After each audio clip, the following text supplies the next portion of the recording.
नमस्कार दोस्तों, आप सबका स्वागत है आपके अपने चैनल कथा सागर। दोस्तों, भाद्रपद शुक्ल पक्ष की एकादशी को परिवर्तनी पद्या एकादशी कहते हैं। इसके अलावा जल झूलनी या डोल ग्यारस भी कहते हैं। इस व्रत से वाजपेय यज्ञ के समान फल मिलता है। पापियों के पाप नाश करने के लिए इससे बढ़कर कोई उपाय नहीं है।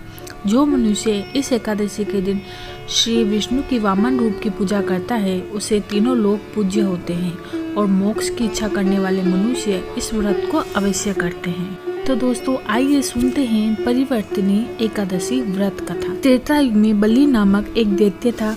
वह विष्णु जी का परम भक्त था। विविध प्रकार के वेद सूक्तों से विष्णु जी का पूजन किया करता था और नित्य ही ब्राह्मणों का पूजन तथा यज्ञ के आयोजन करता था। लेकिन इंद्र से द्वेष के कारण उसने इंद्रलोक तथा सभी देवताओं को जीत लिया। इस कारण सभी देवता एकत्र होकर सोच विचार भगवान के पास गए। बृहस्पति सहित इंद्रादिक देवता प्रभु के निकट जाकर और नतमस्तक होकर वेद मंत्रों द्वारा भगवान का पूजन और स्तुति करने लगे। अतः विष्णु जी ने वामन रूप धारण करके 5वां अवतार लिया और फिर अत्यंत तेजस्वी रूप से राजा बलि को जीत लिया।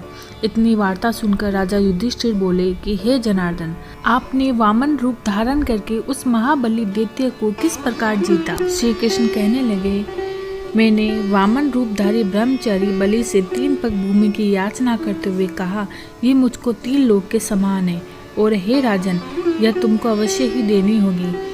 राजा बलि ने इसे तुच्छ याचना समझकर 3 पग भूमि का संकल्प मुझको दे दिया और मैंने अपने त्रिविक्रम रूप को बढ़ाकर यहाँ तक कि भूलोक में पद्य, भूलोक में जंगा और स्वर्लोक में कमर, महलोक में पेट, जनलोक में हृदय, यमलोक में कंठ की स्थापना कर सत्यलोक में उसके ऊपर मस्तक स्थापित किया। सूर्य, चंद्रमा आदि सब गण, योग, नक्षत्र, इंद्र की देवता, शेष आदि सब नागगणों ने विविध प्रकार से वेद सूक्तों से प्रार्थना की।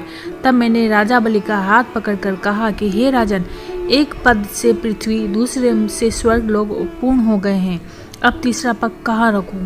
तब बलि ने अपना सिर झुका लिया। मैंने अपना पैर उसके मस्तक पर रख दिया, जिससे मेरा वह भक्त पाताल को चला गया। फिर उसकी विनती और नम्रता को देखकर मैंने कहा कि हे बलि, मैं सदैव तुम्हारे निकट ही रहूंगा। विरोचन पुत्र बलि से कहने पर भाद्रपद शुक्ल एकादशी के दिन बलि के आश्रम पर मेरी मूर्ति स्थापित हुई। इसी प्रकार दूसरी क्षीण सागर में शेषनाग के पृष्ठ पर हुई। हे राजन, इस एकादशी को भगवान शयन करते हुए करवट लेते हैं, इसलिए तीनों लोकों के स्वामी भगवान विष्णु का उस दिन पूजन करना चाहिए। इस दिन तांबा, चांदी, चावल, दही का दान करना उचित है। रात्रि को जागरण अवश्य करना चाहिए। जो विधि पूर्वक इस एकादशी का व्रत करते हैं, वे सब पापों से मुक्त होकर स्वर्ग में जाकर चंद्रमा के समान प्रकाशित होते हैं और यश पाते हैं। जो इस पाप नाशक कथा को पढ़ते हैं या सुनते हैं, उनको 1000 अश्वमेध यज्ञ का फल प्राप्त होने के साथ ही वैकुंठ की प्राप्ति होती है।